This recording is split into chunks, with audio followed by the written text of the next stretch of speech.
All right, here we are. I know that there was a break and there's a lot of great snacks out there, a lot of great drinks, so I fully expect people to continue coming in. But we're gonna go ahead and get started. We have a phenomenal panel ready to go for you today. This panel is really gonna focus on rewiring the cities, building for people, not cars. And it's really focused on our Strava Metro Core free product. And so the person that's gonna be moderating this panel is Dr. Megan Lawson. And so what I'm gonna have, is she back there? Oh, there she is. Hi, Dr. Megan Lawson. I'm gonna invite her to the stage and introduce our panelists. How are you?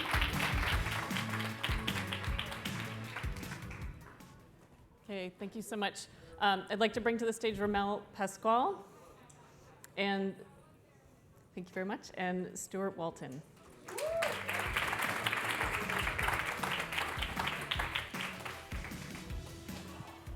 All right, thanks everybody. So I just want to give you a quick introduction about who I am and the work that I do. So my name is Megan Lawson, and I'm an economist at an organization called Headwaters Economics. We are a nonprofit, nonpartisan research organization, and our whole mission is to conduct research and to provide data so that activists and advocates, community leaders, and land management agencies like Forest Service and BLM can make well-informed decisions about their communities around economic development and land use. And a lot of the work that we do, so I'm an economist, I lead our work on public lands and outdoor recreation. The work that I do is to help communities build their outdoor recreation economies. And so I'd like to pass it to Ramel to introduce himself. Good afternoon, everyone. My name is Ramel Pasquale, and it's hard to see out there, but how many folks are from LA or in the LA area? Not many. So most of you all are not from here. So let me first say welcome to the wonderful city of Los Angeles. I'm putting my I used to be deputy mayor of LA, so my former political hat on and welcome you to this dynamic city of Los Angeles. I'm currently the head of Ciclavia, which is an open streets organization event. We get anywhere from 50, 100, 200,000 people at any one event that closes down streets. And as you know, those that are new to Los Angeles, we're often defined by probably three things: sprawl, freeways, and the film industry.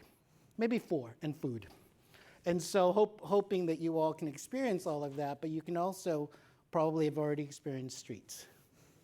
And who has not sat in traffic and realized, why am I sitting in traffic? And here we are at Ciclavia. What we do is we close down streets and we create even more traffic. But what we like to call it is happy traffic. Traffic of pedestrians, bikes, and folks on skateboards, strollers, wheelchairs. And you realize in LA, while we're defined by traffic and our sprawl, there's also an inherent sense of community that we all have and feel in this ginormous metropolis that we call Los Angeles. And for those who are new to LA, we're made up of communities. More than 100 distinct neighborhoods, from Venice to Hollywood, to Silver Lake, to Eagle Rock, to Highland Park. And so folks that are from Culver City, that's Culver City. That's a different city. From Beverly Hills, that's a different city. Hollywood is LA. Silver Lake is LA. And you realize, when you're on Ciclavia on 5, 6, 10 miles of streets that are closed without cars, what you notice is a sound and the ambient noise of what we're used to in LA with cars and trucks and motorcycles are silence, and what you begin to hear is what I love to see and what I hope our city can become is that city of joy. That city where sound of laughter and conversation becomes the norm. And so we'll be defined by 5 things in the next 10 years: sprawl, traffic, food, film industry, and joy. Thank you. Hi, good morning. My name's Stuart Walton, and I'm co-founder of Runway Group. We work in Northwest Arkansas and focus mostly in Bentonville, Arkansas, which is where I grew up. Our organization's sort of North Star is helping our community and the people in it evolve to the best version of themselves. And we have a number of different initiatives across a number of different work streams and investment platforms that we advocate for, one of which is cycling and access to cycling. And over the last 15 years or so, my brother and I have led the construction of almost 400 miles of single track, over about 90 miles of 12-foot paths, fully dedicated for cycling, running, strollers, wheelchairs, all the things Ramel was talking about with the streets. And very happy to be here today to talk about a little bit about our story and how we got to where we are, but also what maybe the future looks like as well. Great, thank you so much. So we are from very different types of places. I live in Bozeman, Montana, a small city in a very rural state. Ramel obviously from a big metro, and Stuart from Northwest Arkansas, more of a region of cities. And I think that there are some interesting stories about kind of what trails and what recreation and what active transportation mean in these different places. Where I am, it's the reason why a lot of people are moving to my community. And where a lot of the places that we work in rural Western states, rural communities, places that maybe are transitioning from dependence on coal mining, dependence on timber, oil and gas, it's an opportunity for diversifying their economy. So it's an economic lifeline. It's a reason to keep folks living in these communities. I'd love to hear from our panelists kind of what that all means in the places where you live. And Ramel, I'll start with you. You know, surprisingly, when we started Ciclavia in 2010, it was an idea, probably initially, it was started in Bogota, right, where there's 50, 60, 80 miles of streets closed every Sunday and every holiday, and it's been done for 50 years now. And when they first approached us, when I was in City Hall, we want to close down streets in LA, the first question is why? Take cars off the street, why? But we decided why not try it? And I got to tell you, you know, part of living in an urban area is you begin to look at those things that you almost have a preconceived notion that this is what it's supposed to be until you try something different. And when we closed the streets down and this was in 2010, in 2010, we had 100,000 people show up. And this was pre-social media. This was pre-blasting it out to the world. MySpace probably still existed then. But it was a time where you came out to the street and you realized, I am now convinced that people own more bikes than they do cars in LA. And I'm more convinced now that I think part of the networks of roads and streets we have can be used for multimodal. That they're just not a competition between a cyclist and a motorist, that they can actually coexist. And you know, that's what I think in urban areas is that we tend to think, okay, there's a road, only cars and trucks. But I think it's a lot more malleable than that. You know, the phrase we use a lot in Bentonville is we're trying to create a dynamic lifestyle community. And a couple interesting things about that. One is trails are an integral part of that, and outdoor recreation is an integral part of that. And so when you think about how to get people living, recreating, and doing it on a daily basis, the most important thing is having trails close to your community, close to your house, close to where you work. And we always say a mile of trail in town is worth 10 miles of trail out of town. And so what we've really focused on is kind of, my brother likes to use the term littering trails throughout the town. And you can take some pretty undevelopable or very difficult to develop pieces of property, hillsides, valleys, floodplains, stuff like that, and actually build pretty fun bike trails on them, turns out. And so over time, what we've managed to do is steadily increase both the scale of our network, but also, more importantly, I think, the connectivity of it. And so now in Bentonville, you can ride from one network of trails to another network of trails. And you know, maybe you cross a road, but you don't have to actually get on the roads. And so that sense of safety, that sense of access, that sense of kind of bringing it all together is something that has been paying dividends for us for a long time. And over time, you know, especially in the last maybe 3 or 4 years, what we've seen is a number of people moving to our town, similar to Bozeman, because of the trails. And we had a world-class art museum open up in 2011, right in the middle of downtown Bentonville. And the average person in Northwest Arkansas that goes to the museum will go once a year. The average person that uses the trails in Northwest Arkansas will use them over once a week. And it's that frequency of use when it comes to community assets and kind of creating this dynamic lifestyle community that we've sort of latched on to. And I can confidently say, while Crystal Bridges, the museum, completely transformed our town in many ways, the number of people that moved to our town because of the museum pales in comparison to the number of people that have moved to town for the outdoor recreation opportunities and infrastructure that our town has. And so over time, what we've found is that this idea of a dynamic lifestyle community, it's got more and more resonance today, and I don't think that trend's gonna go away. And I think that as you look at your town and look at the opportunities for how to lace the trails together, how to create access, you know, the trailhead is your garage is another thing that we like to say. There's nothing like riding to and from your house without having to put your bike on the back of your car, without having to, you know, change or shower or, you know, whatever in a facility outside of your own home.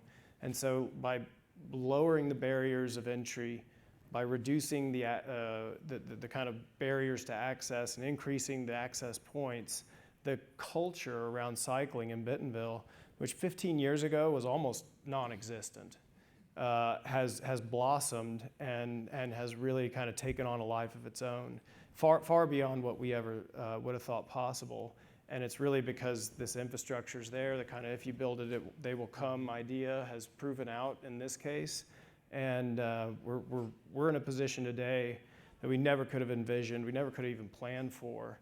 And the opportunities in front of us are far greater than we could have even dreamed up just 5 years ago in terms of continuing to accelerate and kind of fertilize this culture of cycling in our community. That's some really exciting transformation. And when we're working with communities that want to develop their outdoor recreation, especially their economy, you know, I think there's a lot of, it's easy to get stuck in this cul-de-sac of talking about tourism and building trails for tourists, building trails for visitors. But the stories that both of you are telling highlights the value of these things for the people who already live in our communities. I have a point of view on tourism that I'd love to share real quick, which is all of our work focuses on the locals. And if we build trails that are good enough for people to ride 3 times a week, they're also going to be good enough for people to travel to and come and ride, because they have to be dang good trails, right? Otherwise you get bored. And so our exclusive focus, it's not that tourism isn't important, it's not that it doesn't matter, but we don't develop and build our community and the trail infrastructure and whatnot with the tourist in mind. We build it with the local in mind, knowing that if you nail that, the tourism's going to come. Yeah, I totally agree with that. You know, here, you know, in LA, we end up becoming tourists of our own city and our own region, and you begin to see how much we don't know about our communities because we're in cars, right? You're looking this way when you're in a car, maybe behind you so you don't get rear-ended, but when you're on a bike or on a skateboard or not in a car, you look left and right and you kind of feel it. And you hear, you know, tourism is supposed to attract economic development, right? And that's the whole point. Come spend your money. And thank you for spending money in Los Angeles, by the way, for those that are here. But, you know, one anecdotal conversation, or this conversation I had with a business owner on Venice Boulevard said, you know, hey, thank you so much for Ciclavia. This was our second busiest day ever in our 15-year history here. We're like, oh my gosh, that's great. What was your first one? Oh, the last time you guys came. So point being is that, you know, if you do focus on local, And tourism is all about how do you get reinvestment in the resources in your city so that economic development will boom. If you reinvest it and think about what you're saying is you do it for the community, the money stays in the community. For sure. You know, and I think that's an important piece that I think as cyclists and as folks who use our public streets, that's what we do, you know. We reinvest back into our neighborhoods. That's great. On a related note, so if we're thinking about, the kind of transformative power of these events and trails, why doesn't every place have it? What are some of the obstacles that you see that communities might face in further developing trails or beginning these kinds of Ciclavia events? Is it just about funding, or is there more to that? I think initially it is about funding. It does cost a lot of money. It's $400,000 to $500,000 each time we do these long events, and we're doing them every 5 weeks now. So imagine, you do the math and it gets pretty high. But I think initially it's really about it's really about just going against what you think cities are supposed to be, or what they are now, and you want to go with what they should be, and you're waiting for somebody to tell you to do it. You just kind of just do it, and just kind of see what happens. And so I feel like what's needed is courage. Because essentially it's a sense of idealism and just a sense of, if you mess up, so what? You learn. You learn. No one's going to care in that kind of way. So that's the beauty of Ciclavia is in a city that's so much about cars. This should not work. This should not work in LA, but it did. And so if there's a lesson there, it's if it can happen. What's that thing? That's that song. If it can happen anywhere, it happens here. It's something like that. Frank Sinatra kind of song. But mostly it's about courage. For us, I think it's the reason we've been successful is a couple of things. One, we're passionate about cycling. My brother and I, and a lot of the people that we work with are. And I think when you bring passion into your work, your chances of success go up pretty dramatically. Two, we've focused on it. And we've kind of been almost unapologetic about mountain bike trails. And we planted a flag and got the mayor to endorse this tagline, Bentonville, mountain biking capital of the world. And we have kind of the infrastructure. When we coined that term, we didn't really have the infrastructure to back it up, but I think today we do. Another interesting thing on funding is that you can build a mile of single track trail for about $35,000, which compared to 10-foot pass, 12-foot pass, a lot of other kinds of infrastructure, that's a pretty good deal. And so it was actually kind of a low cost investment in a relative scale for us to begin putting that in.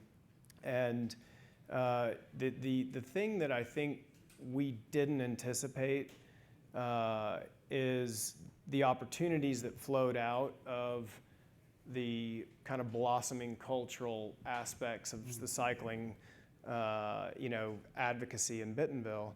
And on that point, what's caught us by surprise is while we started with mountain bike trails and we began to kind of build a culture around, mountain bike people and pubs and breweries and places to eat, things like that, the cycling culture started to grow. And once the cycling culture started to grow, increased activity and increased opportunity to kind of branch out and grow on top of that began to appear. And so the last 3 or 4 years in Bentonville, we've been pushing really hard to advocate for cycling as a transportation, alternative transportation method for folks, and it's taken off. And I don't think it would have if we hadn't had this sort of foundation of kind of mountain biking culture in the community with which to build upon. And so if you wound back the clock 15 years ago to where we kind of started building the first trails, and you said, hey, we want Bentonville to be a community where everybody bikes. And today it's our goal. We want to be the the most bike-friendly, bike-centric community in the United States. I don't think you would have said, okay, if that's your goal, start with mountain bike trails. Right. And at the time, it wasn't really our goal, but that goal became possible because of the focus and the kind of just zeroing in on this one piece, but also seeing opportunity to expand beyond that as we went along. Oh, that's a really amazing part of that story, I think, is the ripple effect that these things can have and how recreation can impact and transform a community, and start to do that, changing car trips to bike trips, and really the power of that. Let me add, because I think, Stuart, I think we share this common denominator effect, right? It's kind of, it's a sense of, you can't argue that recreation is bad. You can't argue that joy or happiness is bad. And so that's what you introduce. Doesn't matter what income level, where you come from, that's like a baseline. And I think when you meet people there, you realize, oh, we have a lot more in common than that divide us. And we door knock, let's say we do 8 miles of streets. We door knock on each door along the route twice, just to let them know this is happening. And in those conversations, you end up hearing, what are you doing and why? And then afterwards, you hear, when are you coming back? Because something happened, right? Something happened, and you create this sense of new leaders that emerge, right? New leaders that emerge out of, I didn't realize I was a cyclist until I took a trail. Now I'm going to always be that. That's kind of what Strava does too, right? I didn't realize I could do this, but I'm doing it. Yeah. And so you awaken that civically engaged person that's in you, which I think is fantastic. Yeah, it really is. And I think it's a great segue into talking a little bit about Strava. And I think the three of us were invited here because we've got some fun stories to tell about the power of Strava metro data. At Headwaters Economics, we were able to, community had a trail system, a really great trail system that, like in Bentonville, was built for residents. But it was so great, it started attracting visitors up in Whitefish, Montana, in the northwest corner of the state. And that trail had always been funded through philanthropy, individual donations, grant writing, and the leaders of the organization that managed it saw a need to build up more sustainable, predictable, long-term funding. And they came to us because they wanted us to measure the value of that trail, both in terms of the economic impact, so visitors coming into town who are riding the trail because it's super fun, but also to measure the value for residents and their quality of life. My favorite chart, yes, I'm an economist, I have favorite charts. We asked visitors, so we combined Strava metro data to look at the volume of people out on the trails with a few trail counters that we used to calibrate that Strava data to come up with an estimate across this big kind of spaghetti mess of interconnected trails to come up with an estimate of how many people were using them. We then paired that with surveys. And this is where I got my favorite chart. So we asked residents, why did you move to, or why do you stay in this community? And far and away, like way up here, were winter recreation and summer recreation, and family, friends, and a job were like way down here. So we call this a no friends on a powder day chart. But I think it shows the power of, the power of recreation. So the folks who manage that trail were able to take that information, both the economic impact and the quality of life metrics, and build a campaign around it. And a couple of years ago, they passed a referendum resoundingly that guarantees a portion of their resort tax will go to maintaining that trail. Not building new trails, this is about maintenance, which for the folks who work in that space know how difficult it is to raise money for maintenance. It's not sexy. But they have $100,000 a year for the next 20 years because of that kind of that data. So that's my story of leveraging how we can leverage Strava Metro data for good. And Stuart, you want to? Yeah, we have taken a relatively similar strategy in terms of trail counters and then cross-referencing it with the Strava Metro data. Gleaned some incredible insights out of it, and actually commissioned 2 reports on economic impact of cycling for our region. And the first one I think was in 2017, and it was like $139 million a year for the 2-county area. And we've just commissioned another one this year, and I'm really excited to see the data there. But I know it's going to be a step change in terms of the value that these recreational assets are creating for the community. And the data is so helpful when you go talk to your mayor, city council, parks directors. They were very skeptical of a lot of the things that we were doing at first, and some of our approach. But when you bring the data into the room, talk about a future plan that takes into account the insights that you derive from it, it's really powerful. It's a compelling case you can make. And the other thing I'd say on maintenance is our experience has been that people will drive past a lot of poorly maintained trails to ride well-maintained trails. It really is critical. Yeah, absolutely. Yeah.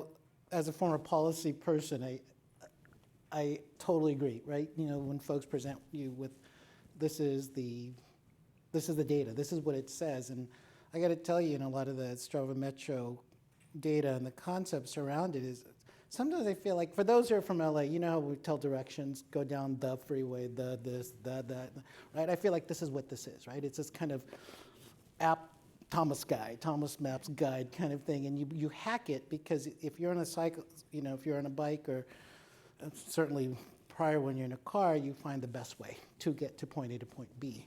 And I think this gives you that sense of, this is what people are using, not what we think that they should be using. This is actually, it's almost like a hack, like a very intelligent and very policy influencing hack of how we as people, as riders, use the streets.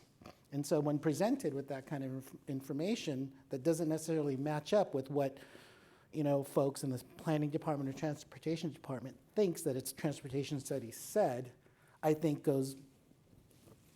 it can take you to different places. Mm-hmm. You realize that a protected bike lane over here might work, but might work better over here because this is where folks are going. Mm-hmm. Or a Sharrows here works better here, or Slow Street, or any myriad of the menu, because cities don't have a shortage of options in how they create the infrastructure, even on trails.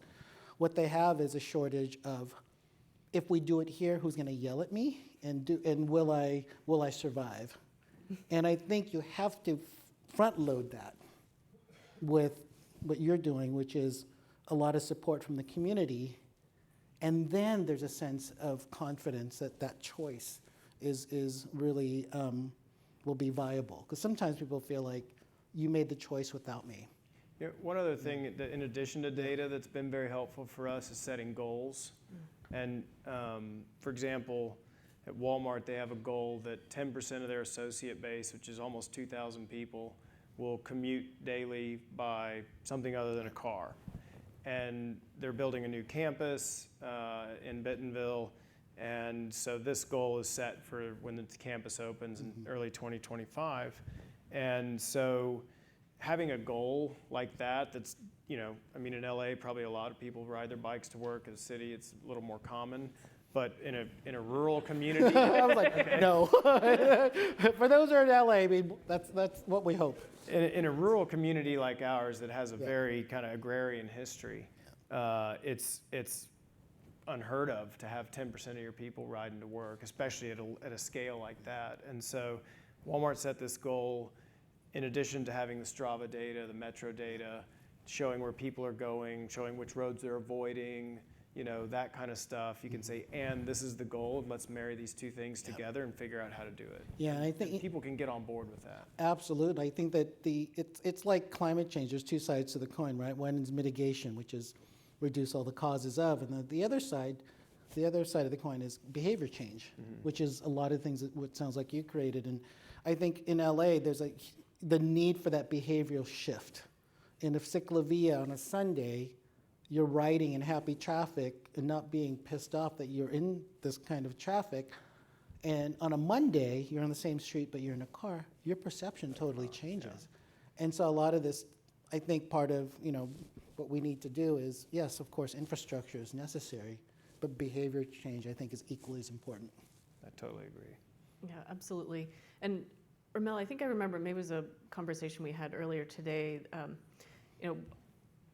In my work, I think a lot about using that Strava data and the tracks that people record to see where people are going, to count how many people are out there. But I remember you saying that you used it sort of in the inverse, that you used it to see where people are not going. Right. Can you talk a little bit about that? You mentioned safety earlier, that sense of safety. And in LA, that comes up a lot, and a whole host of different reasons, some of which are about communities that have been historically marginalized and their communities that have not. And you can see how infrastructure follows marginalization, and even as much as you see street trees following the sense of income in neighborhoods. And what we realize is that not enough attention is placed on a lot of the high injury network streets that folks travel on because they need to get to work, may not be as beautiful as other places with trees, and we want to be able to go, we're going to go there because there's other things associated with the community that needs to be highlighted. So our next event is Sunday, and we'll be having it in Watts. And if you read our social, you realize, why are you going to Watts? Well, why not? My bike is going to get stolen. No, it's not. And you let the community kind of regulate itself, because you're not going to get into that conversation, and you realize that a lot of folks have a preconceived notion of communities, therefore streets, therefore people, or however way you want to do it. And so what we do is purposefully and intentionally go to places that are amazing and wonderful and culturally relevant in our city. And it's not only going to the beach. So the last few minutes that we have left, I want to think about the future and innovations and trends that you're excited about. I know at Headwaters Economics, we are really excited about this idea that the economics of outdoor recreation, that the idea that outdoor recreation is a really robust and valuable economic diversification strategy, that's really caught on. I used to go out and cheerlead about that and beat that drum, but that's pretty well accepted now. And what I'm excited about is that there's a recognition that in order to make that happen, communities need support. They need to be able to measure the economic opportunity. Land management agencies need to be able to maintain their trails and staff them so that they can provide a better experience to folks. And what we're seeing is this recognition that in order to do that well, we need to know how many people are out there. And that's where the Strava Metro data come in. And that's where a lot of our work is trying to better capture that so we can support those folks who are working on it. There's legislation working its way through Congress right now that's actually going to mandate pilot studies to take advantage of this kind of app data to come up with better ways to count recreation, because there's a recognition it's so valuable. So that's what I'm very excited about, and I'd like to hear from you too. I may sound like a real cycling nut, and I am. It's safe but here. the bike is a simple solution to a lot of complex problems. Whether it's traffic jams, whether it's climate change, whether it's fuel, lack of community, loss of community, cost of getting around. I think like 90% of the car trips in the United States are less than 2 miles long. And so I'm really excited about this idea of being long on the bike. I think it's an amazing invention. It's the most efficient, it's kind of human-powered, vehicle on land that we've come up with. And I think that within the cycling world and within the bike world in general, there's just a tremendous amount of innovation that's going on in terms of how to make the bike better, how to make the bike safer, how to make the infrastructure that supports the bike better, more usable, more friendly. And so while we've had the bike around for 100 plus years now, Sure, it looks a lot different today than it did when it started, and it's going to just keep getting better and better. And so what excites me is all the innovations that are going to put the bike in a position to be like a long-term winner for human mobility. And that's like electric bikes, it's protected bike lanes, that's better and better, buggies to put your kids in and all that kind of stuff. And so to me, I love looking out and seeing the kinds of ways people are using bikes, the ways that they're engaging with them, and just I think the more people that are on bikes, the better. And I think innovation around the edges of cycling and cycling infrastructure is only going to make that more promising for the future. Yeah, I love that vision of better bike buggies for the kids. Usually think of They're amazing now. I No, got a they are. 15-month-old, and they're like, I can put him right here, I can put him back there, and he loves the whole thing. Yeah, no, it's fantastic. Ramil. There's a lot of things I'm excited that there are a lot of cities around the country that want to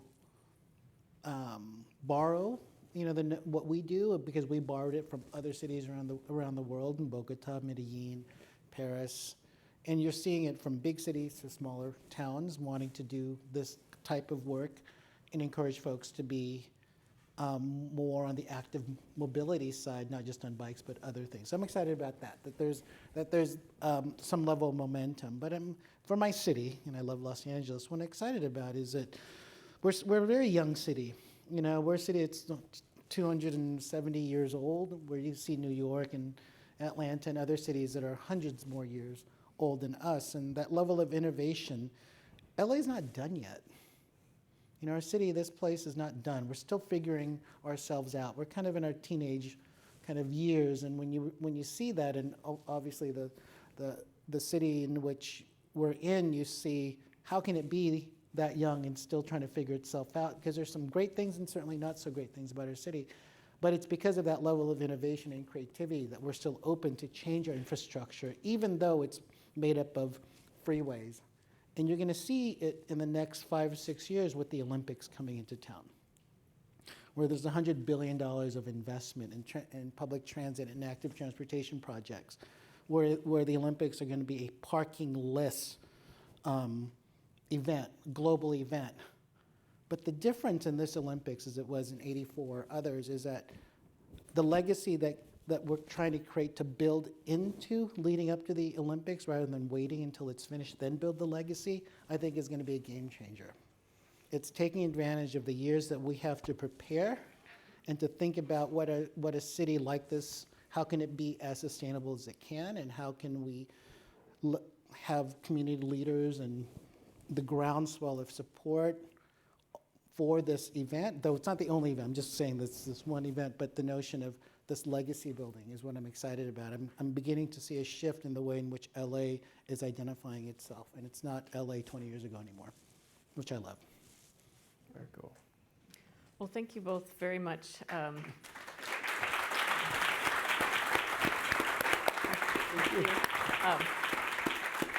You can really hear the love that you have for your communities, and yeah, the joy that you're inspiring. So thank you both for the work that you're doing.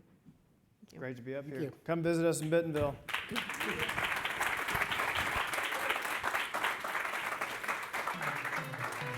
job, Ramel. All right. I'm sure everybody's ready to eat. So what we're gonna do right now is we're gonna go to lunch. It's gonna be down at Beverly Park, and we're gonna meet back here at 1:15. Is that good for everybody?